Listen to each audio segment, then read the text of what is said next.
Hello, everyone, and a special welcome on behalf of SGCI. I'm Miles Calvert, president, and I have the best job ever when it comes to talks like this one this evening. We're beyond excited to offer our platform to both Delita Martin and Naima Mora in sponsorship of the upcoming documentary film about Elizabeth Catlett titled Elizabeth Speaks. Educators and printmakers globally refer to Catlett's work as a prime example of mark making and visual strength. We're very excited for this project, and this is a great opportunity to hear more about it directly. Naima and Delita, thank you for your time this evening, and please tell us absolutely everything we need to know about this opportunity to invest and also this incredible special opportunity, which is very close to many of us. So, welcome, and let's spend a bit of time and talk about what's happening. It's all magic in your world right now. Thank you. Thank you so much for having us.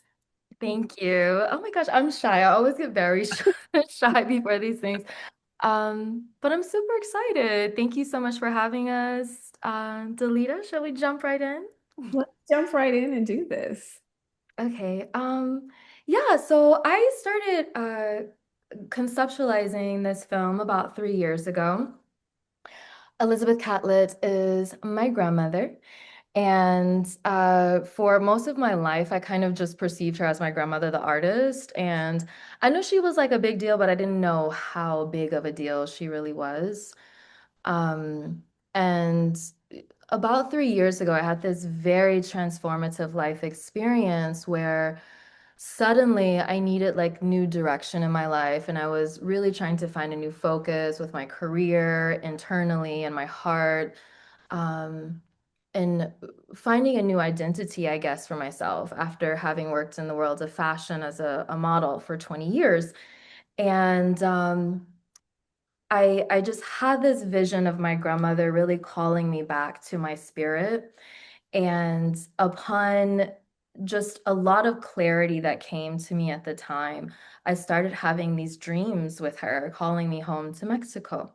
I was living in New York at the time. I'm in her house right now, that one that she built with my grandfather in Mexico. And that was kind of the calling that started this pilgrimage to really learn more of who she was.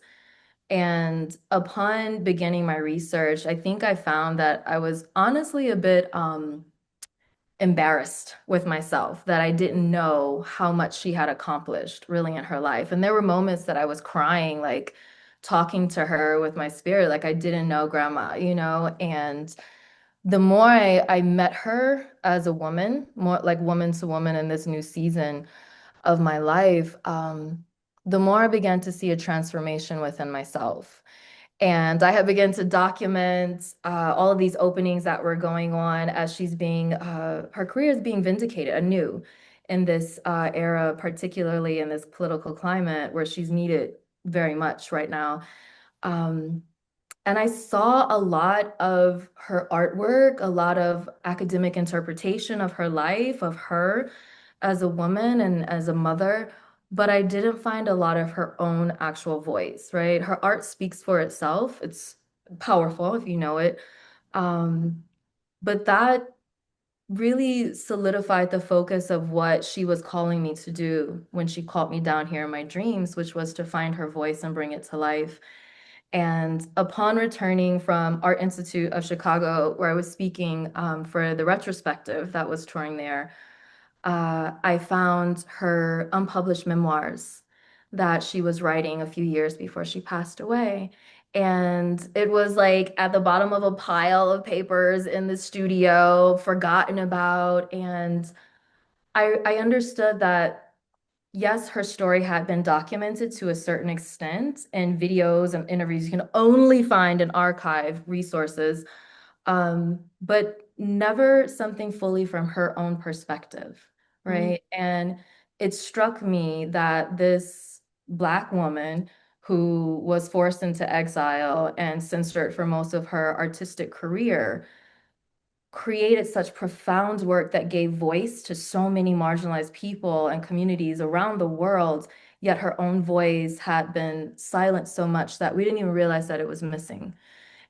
until I found it, right? So that's the center of the documentary, bringing these memoirs to life and in her voice. And to start production, I reached out to Delita and I was like, Delita, can you help me? Oh my Um, gosh. and this is kind of how it started. I mean, when I got the call, I was like, wow. And I'm talking to you, but my brain is just like going, going, going, going, going. And I'm like, what can I do? And it's such a full circle moment for me because you know, my background is in drawing, and you know, I had never made prints. I think I was 30 years old when I made my first print, and that was in graduate school. And I remember being in undergrad, and I'm looking at, you know, we had these posters and postcards in the building, and I saw these beautiful, beautiful prints, and I'm like, wait a minute. I was like, who is this? And my professor laughs and he's like, oh, that's Elizabeth. And I'm like, Elizabeth who? Tell me more. And it was such an amazing moment because I saw someone who looked like me, who looked like my mother, who looked like my grandmother. And it just took me down the path of finding out every single thing that I could about her. And it never left my mind that I want to do prints one day, even though I didn't know what it was. And so going into graduate school, of course, I did more and more research, and I have these books of her work and books with her work in it. And those are my Bibles. You know, that's how I learned to like carve, was literally taking a picture saying, okay, I need to resolve this area in my work. How do I do that? And then I'm looking over in this book, it's like, okay, well, Elizabeth would do this way. She would make these marks. And that's how I learned. That's how I taught myself to carve. And so when you called me, you know, I had been asked one day, I was like, I was giving a talk in Tampa, Florida, and someone asked me, have you thought about your legacy? What do you want your legacy to be? Mm, And I had no clue. And I promise you, I made it up on the spot. mm, But it bothered me to the point where I had to really think about it. mm, And so for me, it was like, I want to be for other artists what artists like Elizabeth Catlett were for me, you know, that foundation, that cornerstone that I can lean on when I need to. And this for me was the perfect time to say, okay, this is how I help. This is a way for me to give back. But it was also a moment for me to say thank you to your grandmother for being there for me. And so it was, you know, it was like, okay, we're going to do a print. This is mm, what we're going to do, and this is how we're going to do it. So it was, you know, it was a tall order because it had to be perfect. It had to be just so. It had to say the right things. And so I put a lot of pressure on myself for that because it needed to be right, you know, mm. in a way that I can say thank you. So I was beyond excited that you asked me to be a part of the project. So it was a no-brainer for me. Yeah, thank you, Delita. It's interesting. I was thinking about this concept of having artists in residency here in the Catlett Mora studio. And there was something just kept coming to me intuitively, which was Elizabeth's daughters. And when you speak of legacy, I can't help but to think how that I'm able to receive her flowers for her so much right now.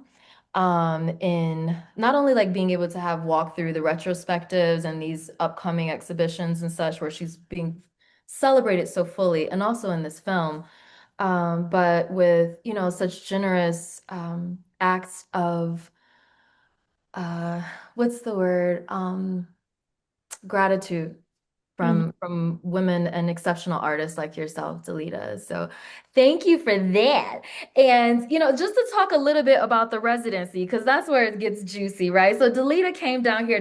The concept was she's gonna come down here to Miss Catlett's studio and conceptualize the print and carve it here in the studio and exist within this space as an artist and hear how Elizabeth speaks to her during this residency. And Delita, when she first presented to me the subject of the print, is a character whose name is Sap. I was just blown away, and Sap developed over the course of Delita being here during her residency. Can you tell us a little bit more about that, Delita? I think people Yeah. want to know. Yeah, so I began working maybe about a year ago on a series called The Women of Iban, the Songkeepers. And the Songkeepers are a direct descendants of the flying Africans, but they can no longer fly. So they communicate with birds who carry messages between them and the ancestors, but their magic is that they become trees and they can root into the earth as a way of protecting the land as well as protecting themselves. And they are keepers of memory. And so when we talked, I was like, oh my gosh, this is the story that I was supposed to tell. And I was like, well, I don't know. And so when I presented it to you, I was like, I hope she understands how I'm drawing this connection between her grandmother and these amazing, incredible women. And so Sap is in real life is my cousin, and she's best friends with Twig, who happens to be me in the story. And we go on all of these adventures, and this was such an amazing adventure for me. I mean, people ask me, well, how was your visit? What was it like being in the studio? Mm, And I can describe it otherworldly. I can say all of these amazing things, but I don't have the words to really make people understand what a special moment it was. To walk I mean, to walk in her space, to pick up her tools, to carve with her tools, to print on her press. It was it was a spiritual moment for me. Absolutely a spiritual moment for me. And I realized that it was another one of those moments in time where I was being told that I was doing what I was supposed to be doing, and I was exactly where I was supposed to be. mm, So I had to listen to that. Thank you for that, Selena. That's so vulnerable. Thank you for sharing that.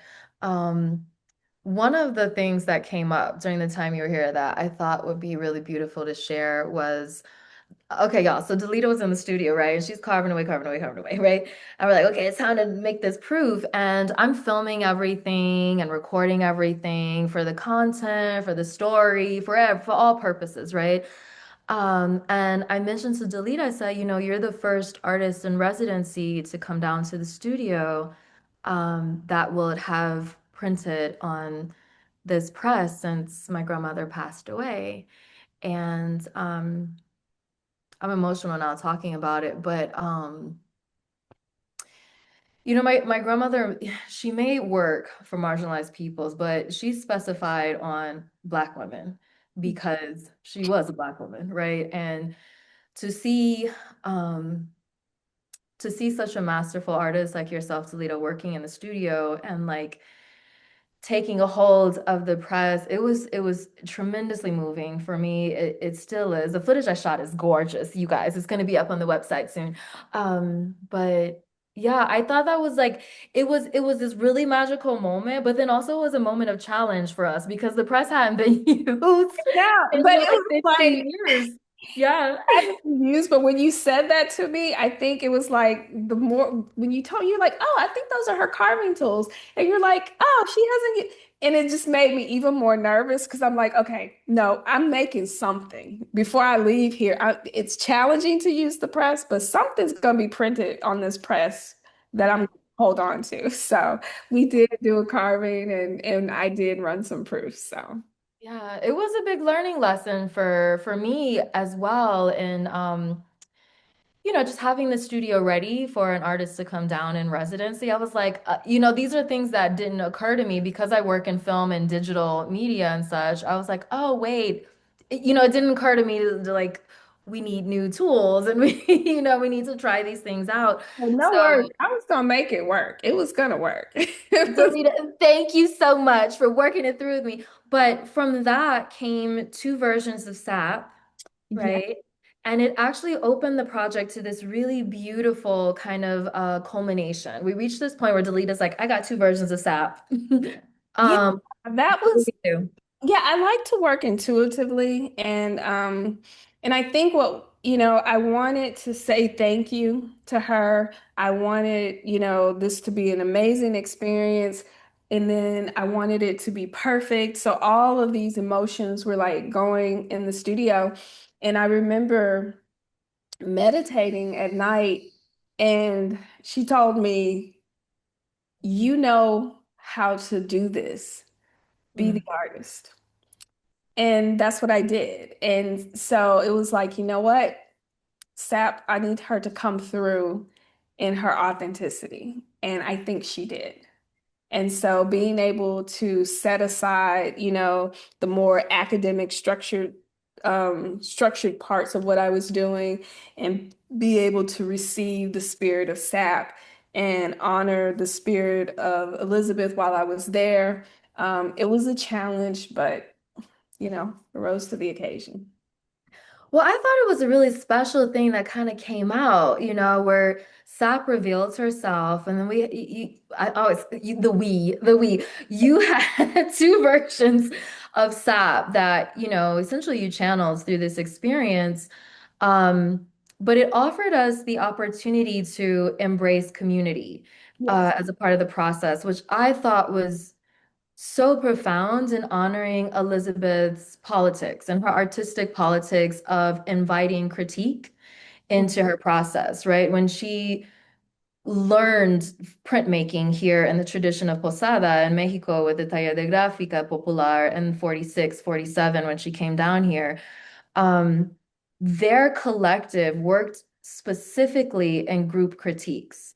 And also if like someone couldn't do the hands good, or she talks in the, I'm like listening to these interviews of her, she talks about how if someone didn't know how to do the hands well, someone else would do them for the artist, right? And so it was a collective effort to bring literacy and education and dignity to working class people in Mexico, which she then translated to Black folks in the States, and to women as well, which essentially becomes a universal message of collective art and community in the creation process.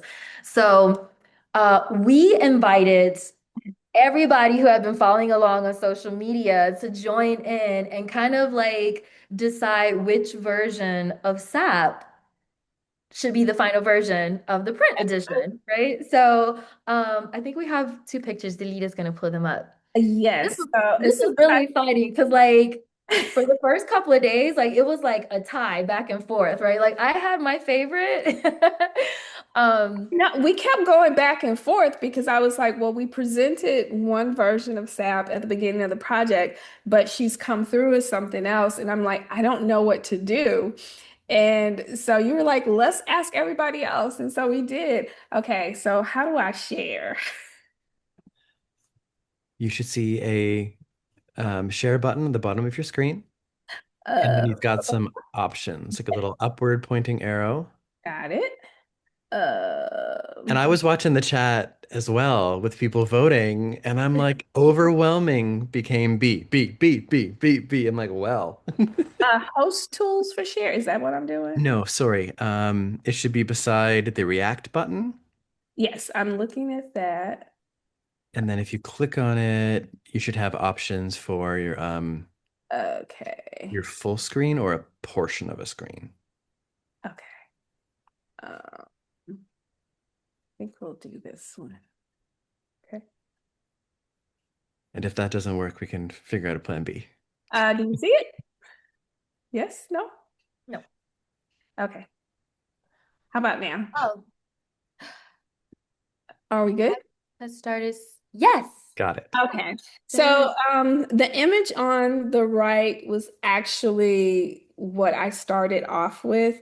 And she's beautiful, but she came through as this sassy, young woman, young lady, and I was like, yeah, this is what we need to do. So this was our winner, right, Naima?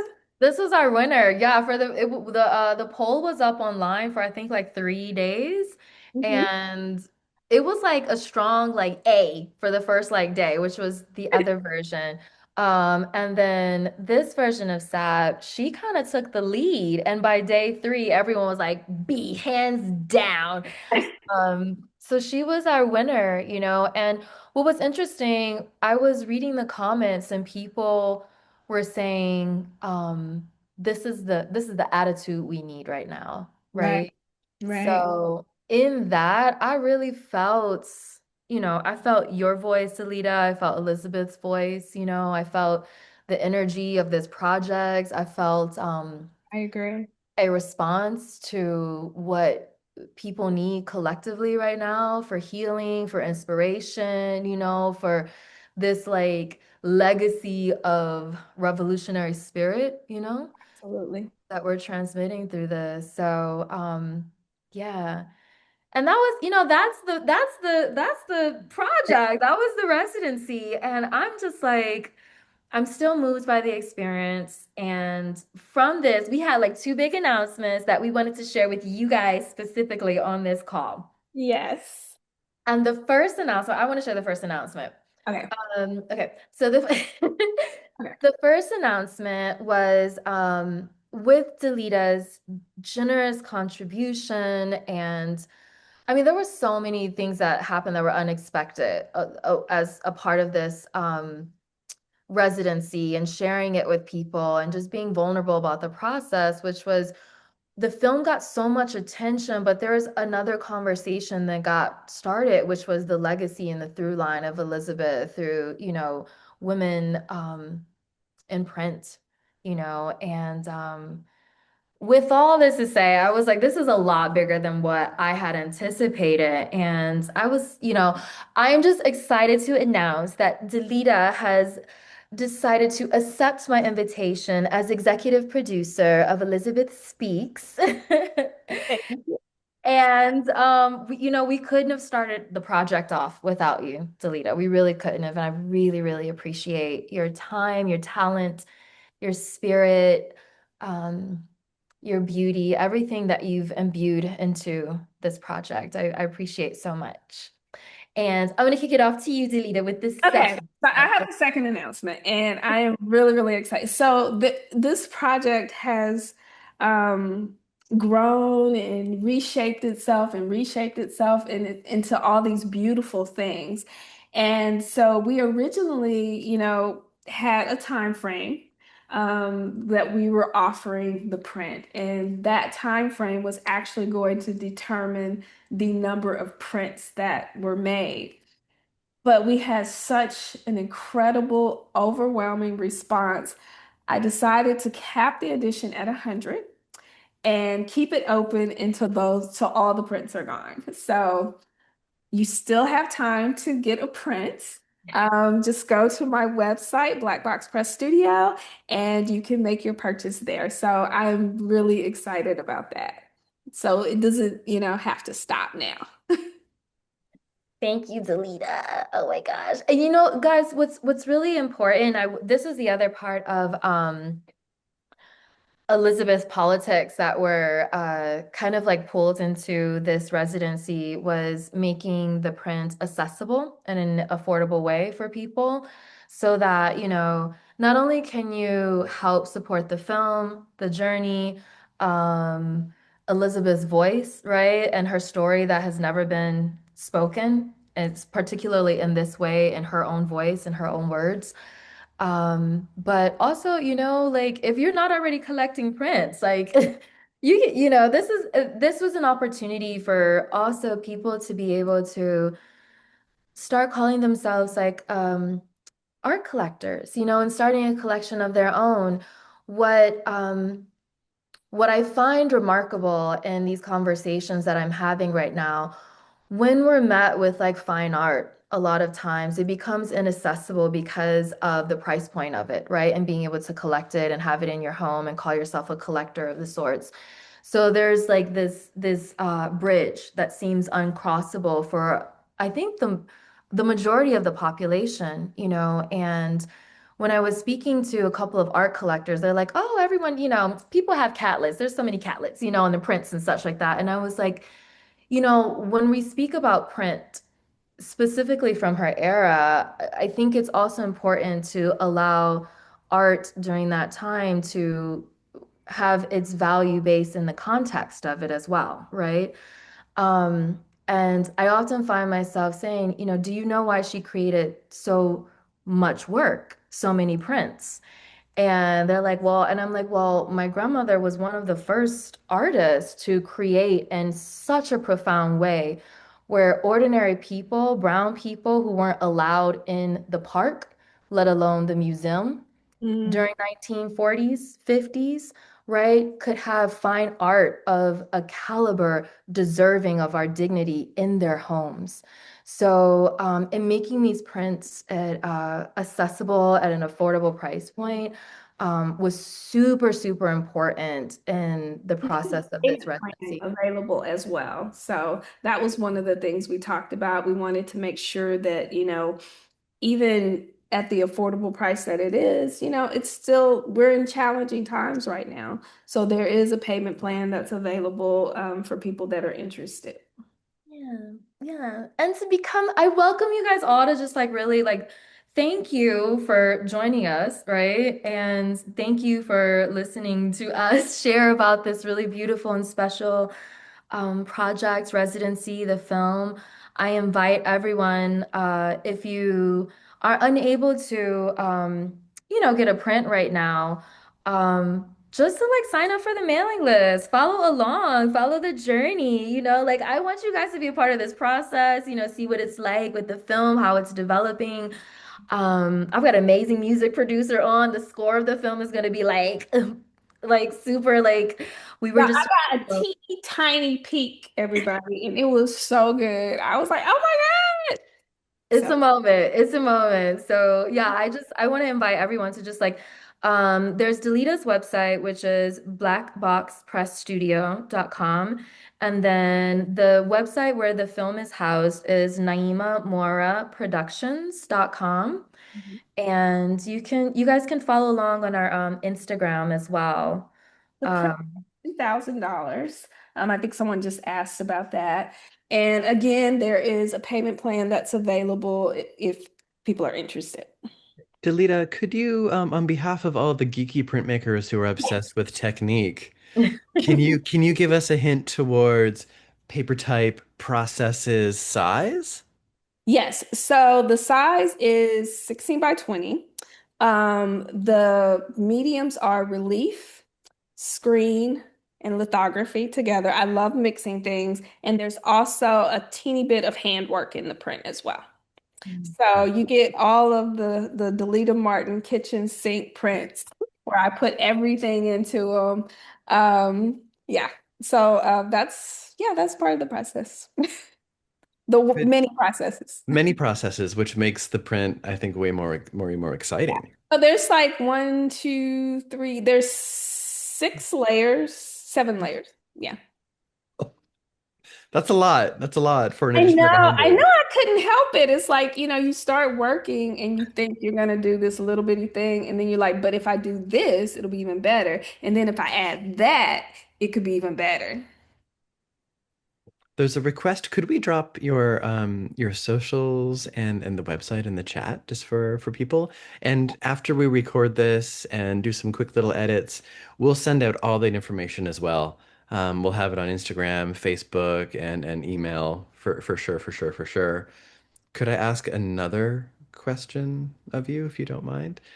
Um, Timeline, or what's the rough timeline? So if people are making a purchase now, Well, we have been doing really good. There's been well over 20 sales. There's 100 prints. So whenever they're done, they're done.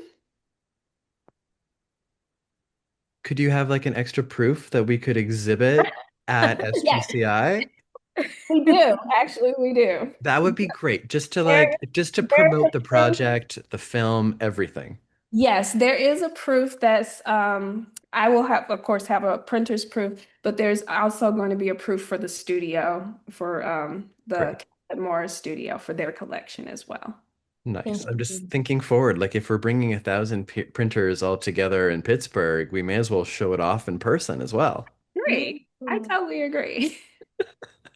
Well, what about the film? This great print thing that obviously the print people are really excited about, and we're Mhm. also very excited about the film. Um, do you have like a goal of like a release date? When's the party? Okay, so the film, first of Um, all, I've been working on this film for 3 years already. And when I started it, my girlfriend, who's a film and TV producer, she was like, documentaries take a very long time, Naima. They're very hard. They're like the hardest type of film. So not only for my like directorial debut did I'm like, I'm gonna make my a feature length film, but I'm gonna make the hardest type of feature length film to make.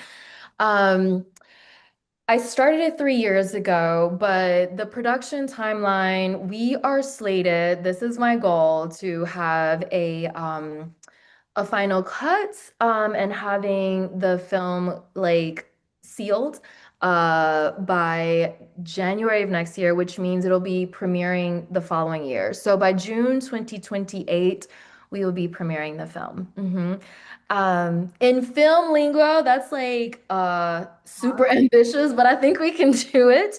I have a beautiful team, and I'm super excited to share a lot more. What's really encouraging, and I'll leave you guys with this little sneak peek teaser. So it's not only Elizabeth's unpublished memoirs. I also, living in this house right now, I found a box of her love letters to my grandfather from the 40s, from 1946 and 47, when she was pregnant with my father. And that's going to be a part of the film. We were also, I also have become privy to the government surveillance